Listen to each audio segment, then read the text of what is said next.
जिन पर महात्मा की कृपा होती, ये 8 बातें उसके हृदय में अपने आप जागृत हो जाती हैं। देख लो,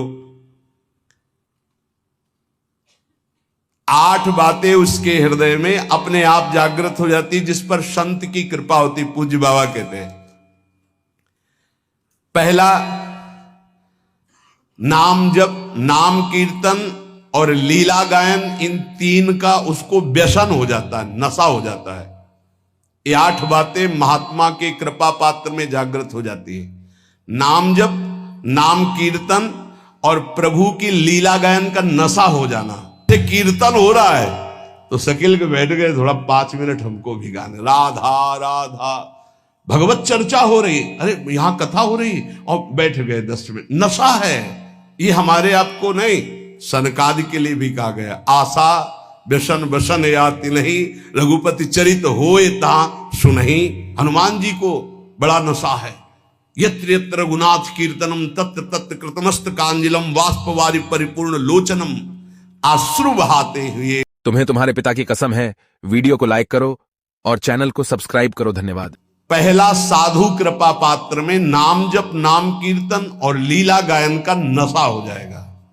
दूसरा, उसको साधु के दर्शन से ऐसा सुख होगा जैसे अपने प्रिय रिश्ते नातेदारों को अच्छा, आओ आओ आओ आओ, हृदय एकदम मालादित हो गया। साधु महात्मा से जब बिछुड़ने का समय आता है तो ऐसा लगता है हमारे प्राण छूट रहे हैं। ऐसा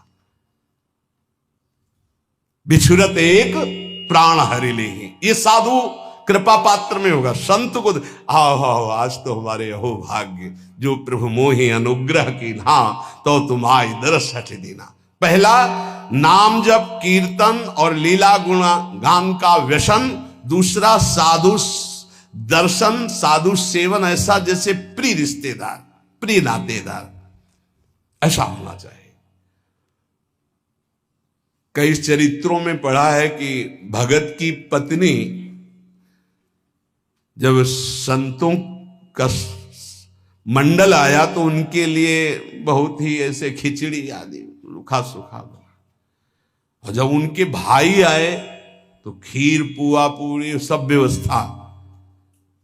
जो लाल स्वामी जी के भी चरित्र में यही पढ़ा है, वो अंदर घर में गए, कहा कि बहुत खुशबूदार ये सब भोग पदार्थ बने, और संत मंडली में तो खिचड़ी परोसी जा रही। तो उनका वो संत है, ये हमारे भाई हैं आए, मतलब उनके साले। अच्छा, तुम्हारे भाई, और ये हमारे रिश्तेदार हैं, हमारे प्रभु के जन पार्षद हैं। सब खीर पुआ उनको परोसा, खिचड़ी उठा के लाए, उनके भाई को पकाया। ये तुम्हारे रिश्तेदार के लिए, ये हमारे रिश्तेदार के लिए। हरिराम व्यास जी, मलाई गिर गई दूध के साथ उनकी कटोरे में, और संतों में दूध परोसा है। हाँ, ये शरीर तुम्हारा पति है ना, इसलिए सभा में ही कह दिया, जाओ मैं आज से तुम्हारा त्याग करता हूं। तुमने हमारे संतों के साथ भेद किया, हमारे आगे मलाई गिरा, क्योंकि शरीर तुम्हारा पति है ना, इसलिए। जबकि ऐसा नहीं, स्वाभाविक ऐसा हुआ था। जब बहुत प्रार्थना की, कई दिन व्यतीत हो गए सेवा से बिलक, तब संतों के बीच में कहा कि अपने आभूषण बेच करके संत सेवा करें तो हम स्वीकार करें। संत ऐसे प्रिय लगे जैसे कोई सगा सनेही रिश्ता नाता जिनसे जुड़ा है, उनको देख और खूब उनके प्रति भाव, इस महात्मा की कृपा। तीसरा, सांसारिक चर्चा करने में बिल्कुल अरुचि होना। चौथा, महात्मा का कृपा पात्र कभी किसी की निंदा ना कर सकता है ना सुन सकता है। पांचवा, महात्मा का कृपा पात्र कभी प्रणाम नमस्कार न स्वीकार करता है किसी के, कोई जैसे कर रहा है तो स्वयं स्वीकार नहीं करता, और दूसरों को भरपूर सम्मान देता है। स्वयं अमानी रहकर दूसरों को मान, वो किसी का मान सम्मान स्वीकार नहीं करता और दूसरों को मान सम्मान करता है। छठा, किसी का चित्त दुखे ऐसा संवाद नहीं, किसी का चित्त दुखे ऐसी कोई क्रिया नहीं, और कोई किसी संवाद या क्रिया से उसको दुख पहुंचावे तो उसका चित्त दुखे ऐसी स्थिति नहीं। सातवां, यदि उसको कोई पद या उपाधि दी जाए तो विष्ठा के समान उसको त्याग देगा महात्मा का कृपा पात्र। कोई पद या उपाधि दी जाए तो विष्ठा जैसे त्याज्य होता है। विष्ठा त्याज्य का मतलब विष्ठा त्यागने के बाद किसी को गर्व नहीं होता है। मलवत त्याग भोगों का, पद प्रतिष्ठा का। देखो, जब हम मलवत त्याग नहीं करते तो त्याग तो वस्तु का होता है, अभिमान उस वस्तु के त्याग का होता है जो उससे भी खतरनाक होता है। वस्तु की समीपता जितना बाधक है उससे ज्यादा बाधक है वस्तु त्याग कर त्याग का अभिमान। वह किसी के चित्त दुखाने पर कभी दुखी नहीं होता और वो कभी कोई ऐसा संभाषण या व्यवहार नहीं करता और अपनी प्रतिष्ठा को विष्ठा के समान त्याग देता है। भोगों का त्याग, संपत्ति का त्याग जहां बड़े महापुरुषों के प्रति आए तो विषवत त्याग बताया गया है, वमनवत त्याग, तीन शब्द बोले गए, वमन के समान और मल के समान। इनमें सबसे ज्यादा श्रेष्ठ मल के समान है। उसका ध्यान ही नहीं है, कोई उसको ऐसे उसका स्मरण ही नहीं। मलवत त्याग मतलब उस त्याग की स्मृति भी नहीं रह गई, उसे त्याग कहते हैं। यह महात्मा की कृपा पात्र को होगी कि वो प्रतिष्ठा को, संपत्ति को, मान को विषवत त्याग करना, वमनवत त्याग करना, मलवत त्याग करना। इसकी पहचान कि आठों बातें महात्मा की कृपा पात्र में आ चुकी हैं। कह रहे उसका मन एकाग्र होगा, किसी भी नवीन विषय भोग की इच्छा नहीं होगी, नेत्र निर्विषय होकर अनासक्त होकर विचरण करेंगे। देखा लाखों को, छवि एक की नहीं, देखा पूरी बाजार, इच्छा एक भी नहीं। नेत्र उसके निर्विषय हो जाएंगे। लाखों छवि देखने पर, लाखों मूर्ति देखने पर, लाखों प्रकार के विषय भोगों को देखने पर उसके हृदय में ना इच्छा होगी ना झांकी होगी। एकांत में जाकर किसी व्यक्ति का चिंतन नहीं होगा। जिसका मन एकाग्र है, नवीन विषय भोग की इच्छा नहीं है, नेत्रों में किसी की आकृति नहीं, कोई विषय की झलक नहीं, पूरी बाजार घूम आवे, पूरे लाखों लोगों से मिल ले, वो महात्मा का कृपा पात्र भगवान प्राप्त करने के योग्य हो चुका है। ये 8 बातें पुनः सुन लीजिए कृपा करके। पहला, नाम जप, नाम कीर्तन, भगवत लीला गुणानुवाद। क्या व्यसन, नशा। कीर्तन हो रहा है, दौड़कर बैठ गए, हम भी 10 मिनट गाएंगे। नाम जप के लिए हर समय उत्साहित रहो कि जैसे गरीब आदमी एक एक मिनट मेहनत करके धन कमाता है, ऐसे तुम नाम कमाओ। भगवत लीला गुणानुवाद में श्रवण इंद्री को, जिनके श्रवण समुद्र समाना, कथा तुम्हारी सुभग सरिनाना, भरे निरंतर होई न पूरे, ऐसे। दूसरा, साधु महात्मा प्राण प्रिय लगे। तीसरा, संसारिक चर्चा बिल्कुल विषवत लगे, नहीं सुननी, नहीं करनी। जब उस मार्ग में नहीं जाना तो मुझे चर्चा क्या करनी। तीसरा, संसारिक चर्चा नहीं। और चौथा, कभी किसी की निंदा ना करनी है और ना सुननी है। पांचवा, स्वयं अमानी रहकर सबको मान प्रदान करना है, कभी अपने को मान सम्मान के विष का पान ना करावे। छठवां, किसी का चित्त दुखाए ना, दूसरे के चित्त दुखाने वाली कोई क्रिया ना करे और दूसरे के द्वारा चित्त दुखाने वाली बात और क्रिया होने पर अपने चित्त को दुखित ना होने दे। सातवां, अपनी प्रतिष्ठा को विष्ठावत त्याग दे। कोई भी उपाधि, कोई भी पद प्रतिष्ठा भगवत प्राप्ति के बाद जो हरि करे, पहले कोई स्वीकार न करे। उपाधि नहीं तो उपद्रव हो जाएगा। आठवां, सदा सच्चरित्र होकर जीवन व्यतीत करना। काशी में जज स्वामी नाम के एक बड़े सिद्ध महात्मा थे, जब रहते थे तो एक संत भगवान आए थे, उनका चलो आपको ब्रह्मबोध संपन्न महापुरुष के दर्शन कराते हैं। तो शायद मुमुक्ष भवन ऐसा नाम था जहां सन्यासी जन रहते थे, वहां गए। स्वामी जी एकदम वयोवृद्ध, अस्थिमात्र हुए रहे शरीरा, नजदीक गए तो जैसे एक उन्माद अवस्था को प्राप्त होते हैं वैसी स्थिति थी। अचानक जब स्वामी जी ओम नमो नारायण अचानक ऐसी दृष्टि हुई और बस इतनी जोर से हाथ पकड़ा और अंग्रेजी में उन्होंने कहा, हमें अंग्रेजी तो याद नहीं है, पर उसका भाव था, वो गुड करेक्टर ऐसे कुछ बोल रहे थे कि जिसका चरित्र पावन है वही सब कुछ है, और अगर चरित्रहीन है, चरित्रता चली गई तो कुछ नहीं रहा। इसलिए जीवन में करेक्टर गुड रखना है। मतलब हम तो हिंदी में बोल रहे, वो अंग्रेजी से बोल रहे, तो जो संत ले गए थे वो ट्रांसलेटर, हाँ, हमको वो ये भी अंग्रेजी का है ना, इसलिए रुक गए।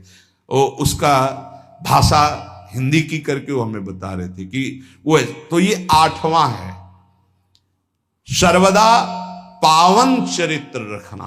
कोई हमसे त्रुटि, कोई ऐसी गलती है, उसका सुधार किया जाए। बहुत जन्मों से हम लोग फिसलते रहे, अब इसका सुधार कर ले। ये सत्संग केवल भगवत प्राप्ति के लिए होता है।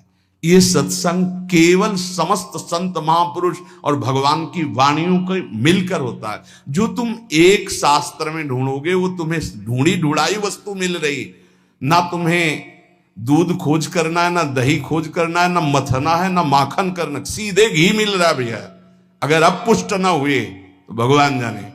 बड़े बड़े महापुरुषों के पावन सूत्र, पावन चरित्र, पावन सिद्धांत आपको मिल रहे हैं। आप कृपा करके, अपने ऊपर कृपा करके, हमारे ऊपर कृपा करके, हमारे भगवान के ऊपर कृपा करके। कैसे? भगवान के ऊपर कृपा।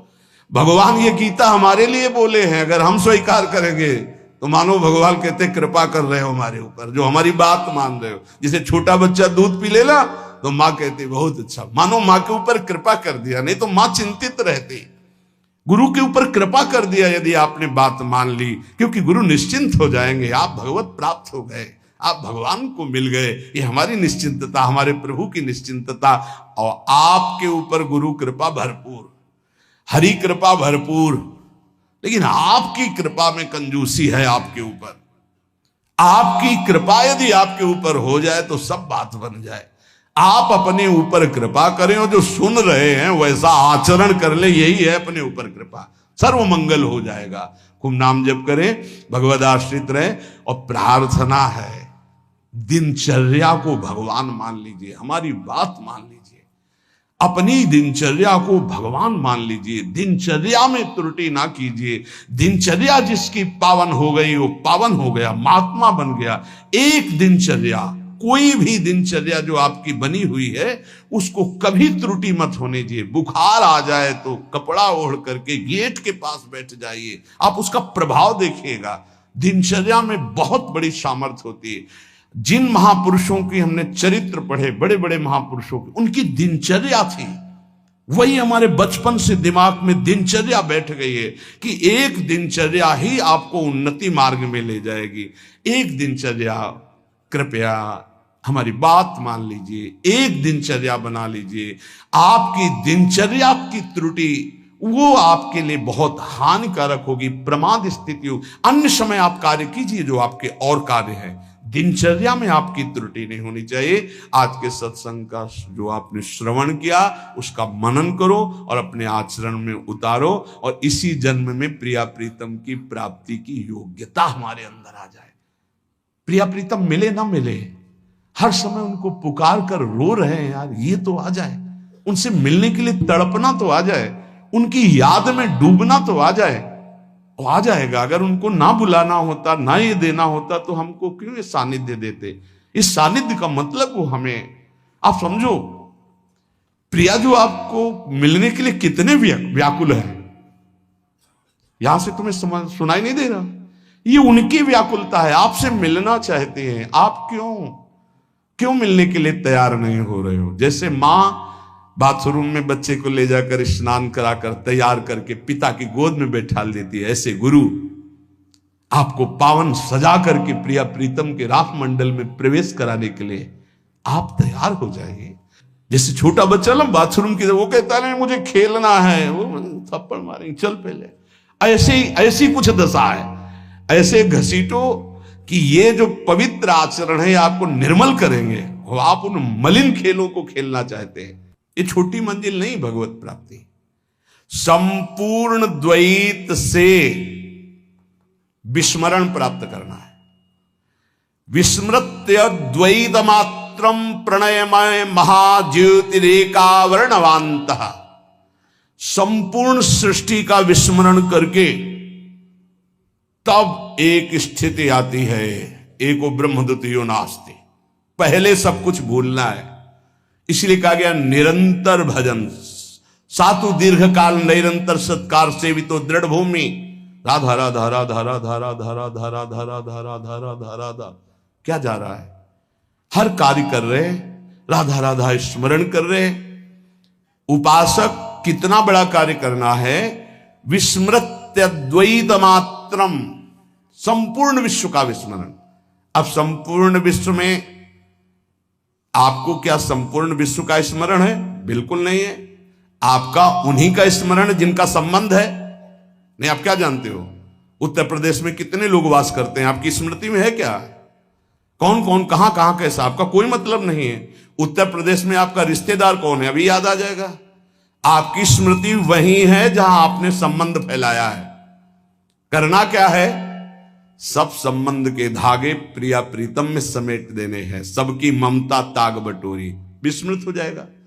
पूरा संसार तो विस्मृत है, कुछ स्मृत है केवल अपना शरीर, शरीर के संबंधी भोग और शरीर संबंधी रिश्ते नातेदार, बस इतना है अपना स्मरण, पूरा संसार में नहीं। कहीं भी प्रांत का प्रांत नष्ट हो जाए आपको कोई भारी दुख नहीं होगा, लेकिन अपने घर की एक ईंट खसक जाए तो परेशानी आ जाएगी, क्योंकि ममता अपने घर में उस प्रांत में नहीं है। यहां लिखा है विस्मत, पूरे विश्व का विस्मरण, तो पूरा विश्व तो विस्मृत है ही है। कुछ हिस्सा है जो तुम्हें मिटाना है, नहीं तो अपने आप सब मिटा हुआ है। क्या स्मरण पूरे विश्व का? पता ही नहीं तुम्हें पूरे विश्व में है क्या क्या। पूरे विश्व का थोड़ी पता है। कुछ भूमि ऐसी है जिसमें कुछ देश बसे हुए हैं, इससे कई गुना बड़ी भूमि है जिसमें कोई नहीं रहता है, वहां केवल देवता और सिद्ध जा सकते हैं। तो आप पूरा विश्व थोड़ी जानते हैं। इन जितने देश बसे उनमें सब देश नहीं जानते आप। छोड़ो, अपना भारत देश पूरा नहीं जानते आप। 140 करोड़ जनता, किसको जानते हो आप? कितने को जानते हो? भारत के किसी एक प्रदेश के किसी एक शहर में या गांव में एक कोने में तुम्हारा घर है, उस घर में किसी एक कमरे में एक कोने में तुम्हारी सैया है, तुम हो क्या? ऐसे पूरे ब्रह्मांडों का एक फल समझ लो। ऐसे अनंत ब्रह्मांड जिसके एक रोमकूप में वास करते हैं, उन भगवान के सेवक हैं। ब्रह्मांड निकाया निर्मित माया रोम रोम प्रतिवेद कहे, दिखरावा माते तेन अद्भुत रूप प्रचंड, रोम रोम प्रति लागे कोटि कोटि ब्रह्मांड, कोटि कोटि करोड़ करोड़ ब्रह्मांड जिनके करो। इस पूरे ब्रह्मांड में एक ये मृत्यु लोक में भारत देश में एक प्रदेश में, एक जिला में, एक कस्बा में, एक गांव में एक छोटा सा घर, उस घर में एक कोने में सैया, तुम हो क्या? क्या हो? जैसे गूलर के फल में देखो कितने भुनगे निकलते हैं, ऐसे गूलर की फल की तरह भगवान के विराट रूप में एक रोमकूप में करोड़ों ब्रह्मांड वास करते हैं। तुम्हारा विस्मरण करने का ज्यादा मेहनत नहीं पड़ेगी। तुम इतने त्रिकालज्ञ नहीं हो कि पूरे भारत को जानते हो या विश्व को। तुम्हारे स्मरण में केवल वही विषय हैं जो भोगे हो, वही व्यक्ति हैं जिनसे संबंध बनाए हो। तो इन सबकी ममता ताग बटोरी, मम पद मन बांध बर डोरी। कह रहे विस्मृत अद्वैत मात्रम, यह है भगवत प्राप्ति का मार्ग। अब छोड़ो, बिल्कुल सरल मार्ग, छोटा मार्ग, एकमात्र अपने गुरुदेव का स्मरण। ध्यान मूलम गुरु मूर्ति, पूजा मूलम गुरु पदम, मंत्र मूलम गुरु वाक्यम, मोक्ष मूलम गुरु कृपा। या संपूर्ण विश्व का विस्मरण और आराध्य देव का स्मरण, और इसको कराने की सामर्थ्य एकमात्र गुरुदेव के चरणों में होती है। अगर ध्यान मूलम गुरु मूर्ति, पूजा मूलम गुरु पदम, मंत्र मूलम गुरु वाक्यम, तो मोक्ष मूलम गुरु कृपा, गुरु कृपा से सब सुलभ हो। एक जगह पकड़ लो, उठते बैठते चलते फिरते अपने गुरुदेव की आज्ञा के अनुसार चल रहे हैं, उनका चिंतन कर रहे हैं, प्रगट में गुरुदेव विराजमान है, फिर कोई साधन में त्रुटि या फिर कोई अशांति सवाल नहीं उठ सकता। मानो परमानंद में प्रभु के साथ चल रहा हूं। सच्ची कहता हूं, गुरुदेव का मतलब है प्रिय प्रीतम मिलित रूप विराजमान। साक्षात हमारे प्रिय प्रीतम गुरुदेव के रूप में विराजमान। ये हृदय की बात कहता हूं, शास्त्रों बार श्री जी अनुभव कराती है कि मैं ही गुरुदेव के रूप में विराजमान हूं, देख फिर क्या चिंता। मानो मैं हर समय श्री जी के समीप हूं, हमारा केवल स्मरण गुरुदेव। तो द्विधासन से आदि जितनी दुविधा जितना संशय है ये संसार के चिंतन में है, भगवान या गुरुदेव के चिंतन में नहीं है। अगर भगवान का चिंतन हो रहा है तो गुरुदेव का चिंतन हो रहा है, गुरुदेव का चिंतन हो रहा है तो भगवान का चिंतन हो रहा है। गुरु गोविंद दो नहीं है, गुरु गोविंद न भेद कराए। महाज्योति स्वरूप प्रेम समुद्र में उज्जवल महाप्रेम रस प्रदान करने वाला जो वृंदावन है, इस वृंदावन में प्रियादासी के रूप में अपने को वही देख पाता है जो संपूर्ण संसार का विस्मरण कर देता है। महाप्रभु के विस्मरण करने का उपाय बता रहे हैं। मृदु पद न्यास उठत कुमकुम रज, अद्भुत बहत समीर दुकुलहु, कबहू श्याम श्यामा दसनांचल, कच कुच हार छुअत भुज मूलहु। ये चिंतन अति लावण्य रूप अभिनय गुण, नाहिन कोटि काम समतुलहु। करोड़ों काम जिनकी समानता नहीं कर सकते, इनका रास हो रहा है, इनका विलास हो रहा है, इसी का गायन, इसी का चिंतन। थे थे वचन मिथुन मुख निसरत, सुन सुन देह दशा किन भूलो।